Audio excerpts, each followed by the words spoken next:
Tenho o prazer em saudar a todos com a célica paz do Senhor Jesus e Yeshua HaMashiach aos ouvintes do programa Remanescente.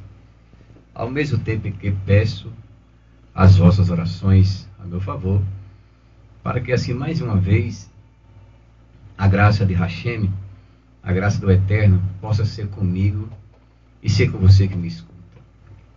Porque estamos nesse momento para meditar em mais uma porção da palavra de Deus, ainda que muito conhecida, ainda que muito lida, né? Mas sempre o Eterno tem uma revelação nova. Sempre temos algo a considerar, a aprender, né? A reciclar na sua santa palavra. Conforme anunciado o Salmo de número 133, né? Quando diz assim, o salmista disse: ó quão bom e quão suave é que os irmãos vivam em união. A priori, vamos entender o seguinte: isso daqui é uma expressão de quem deseja ver a paz. É uma expressão de quem possui verdadeiramente a paz. A paz é mais do que um pensamento, é mais do que um desejo, é mais do que uma luta. A paz é um resultado, na visão do salmista. A paz é uma conquista. A paz é uma liberdade. E quem tem verdadeiramente a paz é um abençoador. Além de ser um depósito, é um distribuidor desta bênção. É o sentimento mais sublime. É a maior realização humana. É a paz.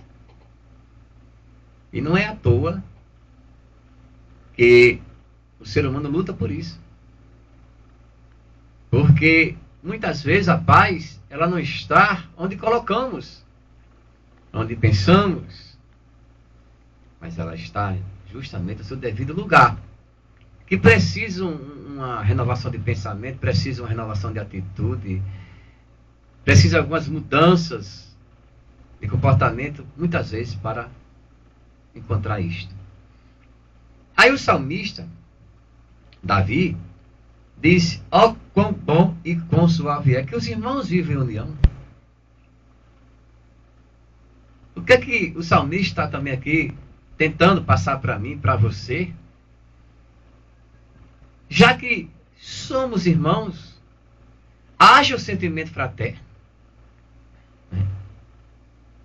Haja a filantropia, haja a sensibilidade, haja mãos dadas, haja mutualidade, haja reciprocidade.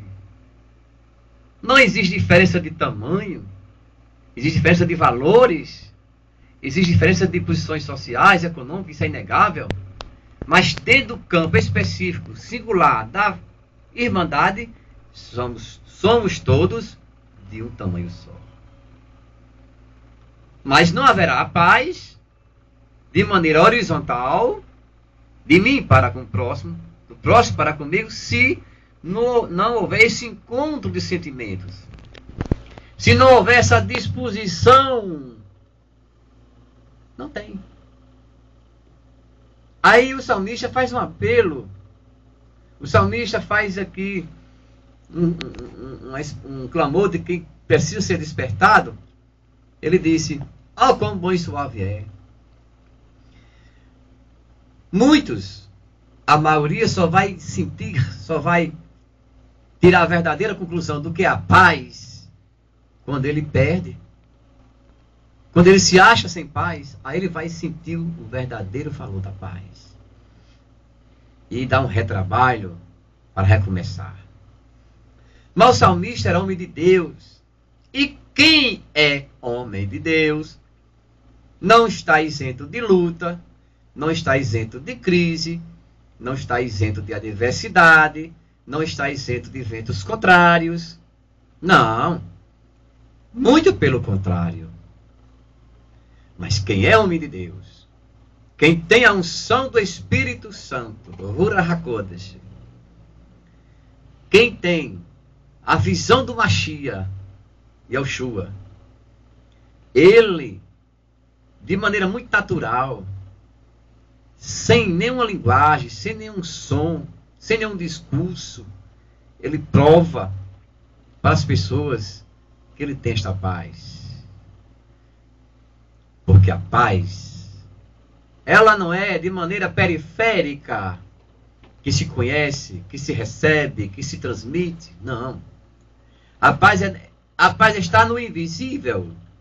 Por isso que é difícil conquistar. Por isso que é difícil ter essa união. Ela nasce dentro de você. Agora você expressa isso devido à sua sinceridade, devido à sua maneira de ser. Porque a paz não é como muitos imaginam, uma política incessante, uma batalha incessante. A paz, ela não é um sinal periférico de uma saudação. Ninguém tem a paz em si porque saúda outro com a paz. Não, isso aí são códigos, isso aí são elementos que identificam se você pertence a algum grupo, se você pertence a algum clube, a alguma escola esotérica, alguma coisa assim. Se você é de Shalom, então, se for uma pessoa sincera, identifica que você é um judeu, né? E por aí se vai. Cada um tem sua maneira de saudar, né? E por último, existe a saudação também do aqueles politeístas que diz Namastê, né? Creio que alguns sabem o que é Namastê. Também é uma maneira de saudar. Mas isso não diz que quem está saudando tem, e muito menos quem recebeu tem paz com o mesmo. Mas em todo caso é uma maneira de ser conhecido ou de ser reconhecido a que grupo venha a pertencer. Então a paz, ela se conquista na fonte. E como Davi era homem de Deus, e Deus não é Deus de confusão, mas é Deus de paz, né? Então o próprio Eterno, o próprio Soberano, através de uma comunhão, através de uma busca, ele vai concedendo a sua paz. Para que esta paz ele vai concedendo? Ela vai ser aplicada em quê? Ela vai ter resultado em quê? Ela vai ser aproveitável em quê? Justamente para os momentos difíceis, justamente para os momentos de crise, os momentos inexplicáveis, os momentos de guerra, de questiúnculo, de pergunta, de indagações, várias indagações. Você tendo esta paz que vem de Deus, para você não sucumbir, para você não naufragar nas lutas, nas tribulações, nas adversidades. É por isso. Davi foi um experimentado na guerra. Davi era um homem que tinha inimigos. Mas com Deus, Davi tinha paz. E qual é a prova que Davi dá a nós? As experiências com o céu. As experiências com o Eterno. Você abre a Bíblia, como eu abri agora no Salmo 133, do qual ele é o autor. São 150 salmos da Bíblia. 75 salmos é de Davi. Se esse homem não tivesse comunhão com Deus, não tivesse tanta experiência, não passaria para nós hoje. Então 50% dos salmos é de Davi. E cabe agora os 50% a tanta gente compor, né?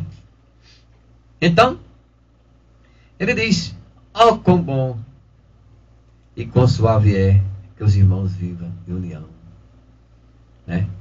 Ele diz: é como óleo. Faz algumas comparações. É como óleo. Ele não diz que a união é igual ao óleo. É como. Para que serve o óleo? O que representa o óleo? Naquele tempo, claro que nós temos que obedecer a uma questão cultural, uma questão de contexto histórico, porque a Bíblia, não sei porque alguns faltam com esse zelo, faltam com essa vigilância. A Bíblia tem projeção histórica.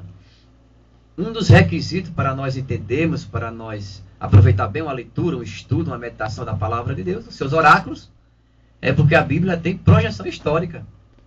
Quem disse isso? Por que disse isso? Essas duas perguntas não podem deixar de existir em qualquer parte da Bíblia que você esteja lendo. Quem disse e por que disse? Né? Então, quem disse isso? Davi. Por que ele disse isso? Quais as razões que ele chegou a ter essa conclusão? E por que ele defende agora isso? Né? Aí já é outra coisa, né? Ele diz, é como óleo precioso. Não é qualquer óleo. Olha o adjetivo que está aqui. Olha a especificidade que Davi está fazendo. Ele diz, é como óleo precioso. Não só tem um tipo de óleo, né? Naquele tempo, existia o tipo de óleo que poderia usar para ungir. Não era qualquer um óleo, não. Né? Então, não é que Deus agora fosse ser sensível ao valor de um elemento da natureza, não. É porque Deus gosta de tudo bom, gosta de coisas que custe alto preço. Ele diz, é como óleo precioso sobre a cabeça, né?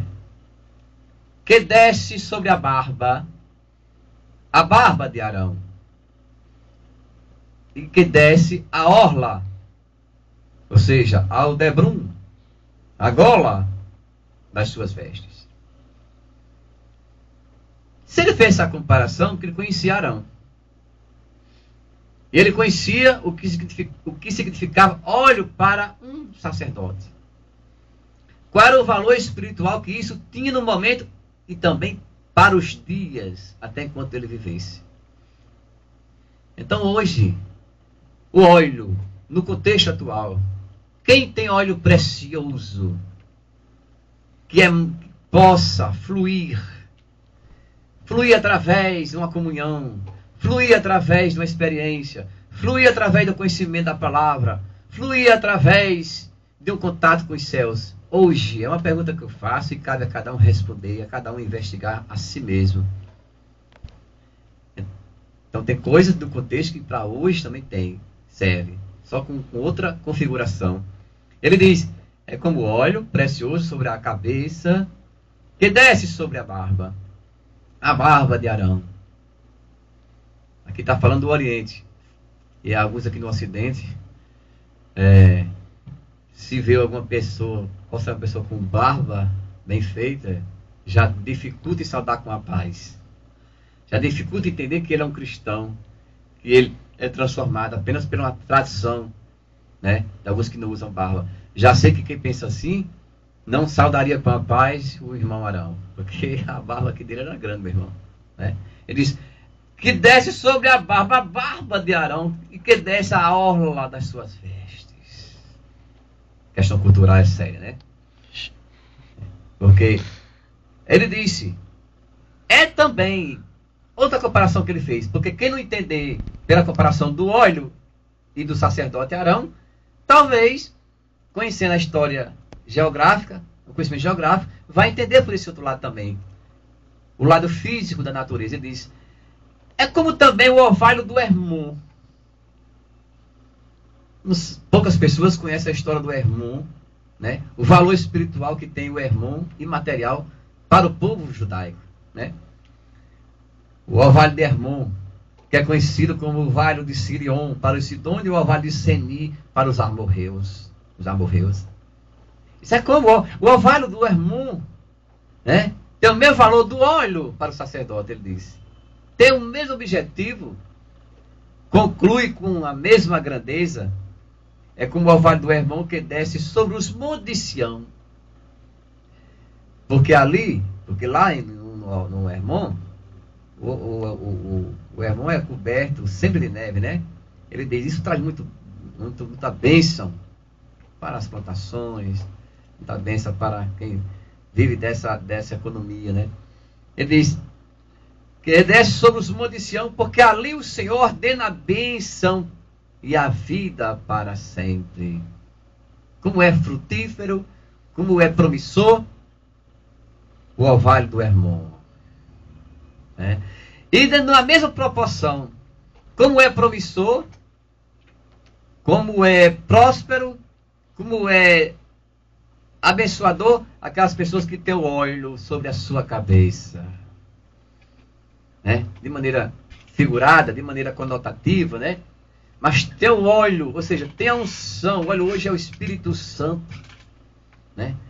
Tão indispensável, tão incomparável na vida daqueles que temem a Deus e que realmente já descobriu, já conquistou, já aprendeu, já exercitou a verdadeira vida espiritual, que é ter a unção do Santo Espírito, a unção do Ruach HaKodesh.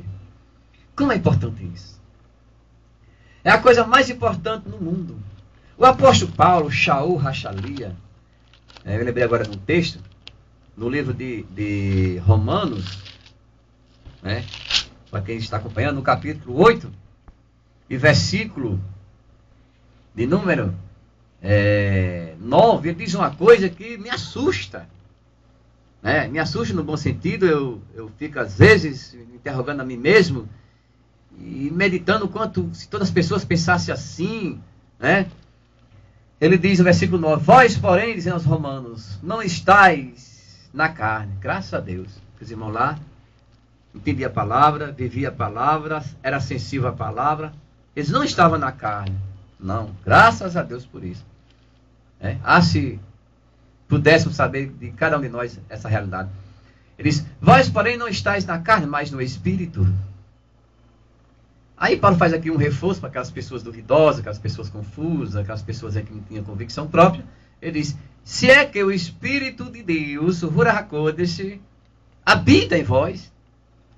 Olha aí, se o Espírito de Deus, Ruach HaKodesh, o Espírito Santo, habita em você, meu amado, você não está na carne? E se você não está na carne, você é voltada para as coisas do Espírito, você está entendendo o que eu estou falando. Você está aceitando o que eu estou falando. Você está glorificando a Deus pelo que eu estou dizendo, porque você está no Espírito. E quem está no Espírito, recebe as coisas do mesmo. Aí ele diz, se é que o Espírito de Deus habita em vós, mas, porém, ele sabe que não há congregação, ele sabe que num ajuntamento de pessoas, tem sempre alguém que pensa diferente, alguém que não vive a realidade, que não entende o que se passa. Ele diz, mas se alguém não tem o Espírito de Cristo, Paulo foi sábio, não foi dizer, esse tem e esse não tem, embora sabendo quem tinha e quem não tinha, pelos frutos da conversão, que é inegável naquele que tem. Aí ele disse, mas se alguém não tem o Espírito de Cristo, Espírito de Cristo, Espírito de Deus, Espírito Santo, são títulos do Espírito Santo, né? Ele diz, mas se alguém não tem o Espírito de Cristo, esse tal não é dele. Então, qual é a prova de quem tem Deus, de quem tem Jesus? É ter o Espírito Santo. Qual é a prova de quem foi nascido de novo, de quem foi convertido, recriado? E tem uma convicção do porvir, da vida eterna? Aquele que tem o Espírito Santo. Oh, como é importante. É tão importante que o autor dos Hebreus disse, se hoje ouvides a tua voz, não endureçais os vossos corações. Né? Tem pessoas que ainda, por falta de vigilância, por falta de temor, escuta a voz, mas endurece seu coração. Perde a bênção. Louvado seja o nome do Senhor pela sua palavra. Então, aqui está falando um salmo maravilhoso, que fala de uma paz. Agora, para ter essa paz horizontalmente, ou seja, de mim para o meu próximo, de mim para meu irmão, ou vice-versa, é preciso que eu tenha paz verticalmente primeiro. A questão é que falta paz verticalmente e as pessoas querem ter paz horizontalmente. Com o seu próximo, é impossível. Primeiro você tem paz com o Criador, paz com Deus, aí depois você pode exercitar isso de maneira horizontal, de maneira pessoal com os relacionamentos, né?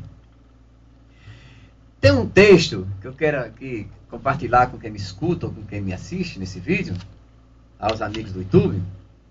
O seguinte, há lá uma parte dos Salmos 119 e versículo 165 que encaixa muito bem aqui. O salmista chegou a dizer o seguinte, muita paz tem os que amam a tua lei, e para eles não há tropeço. Pronto, está aqui a causa. Está aqui a fonte. Está aqui a matriz do que você verdadeiramente pode ter paz, né? Quando você ama a lei do Eterno, né? Então precisa você conhecer a lei do Eterno, se debruçar na mesma, e aí você vai ter paz. Você vai saber o que não sabia, você vai conhecer o que não conhecia, você vai viver coisas que jamais você viveria se não fosse por esse caminho. Aí o salmista, conhecendo, disse: muita paz tem os que amam a tua lei. E disse mais: e para eles, para os que amam a lei do Eterno, a Torá, ele diz: não há tropeço. Alguns não entendem, ou a maioria não entende, sofre alguma ridicularização, algum desprezo, alguma crítica, alguma segregação social. Mas isso é muito pouco em comparação com o gozo, em comparação com a realidade que se vive, amando a lei e dela tendo resultado, tendo recompensa, tendo consolação. O salmista diz: muita paz tem os que amam a tua lei, né? Por isso que as lutas não podem sufocar, por isso que a tentação não pode permanecer, por isso que as portas do inferno também não podem permanecer nem prevalecer, porque a paz de Deus, o apóstolo Shaul Hashali, o apóstolo Paulo, disse que a paz de Deus, Paulo ficou tão assim, com gozo, com deleite espiritual, com sensibilidade do Espírito, que o apóstolo Paulo chegou a dizer: olha, e o apóstolo Paulo é um que tinha luta, que foi preso, humilhado, xingado, perseguido, mas por ter a paz, repousava na mesma. Ele chegou a dizer: a paz de Deus. Ele quis dizer: gente, olha porque eu escapo, olha porque eu estou aqui, olha porque eu permaneço, olha porque eu vou até o fim. Ele disse: a paz de Deus. Ele não falou a paz dos homens, não. Ele não falou a paz própria dele, não. Ele não falou da paz familiar, não, que é circunstancial. Ele disse: olha, a paz de Deus que excede todo entendimento. Você e eu jamais vamos entender a paz de Deus. A nossa mente é muito atrofiada, muito limitada para entender uma bênção tão grande como a paz de Deus.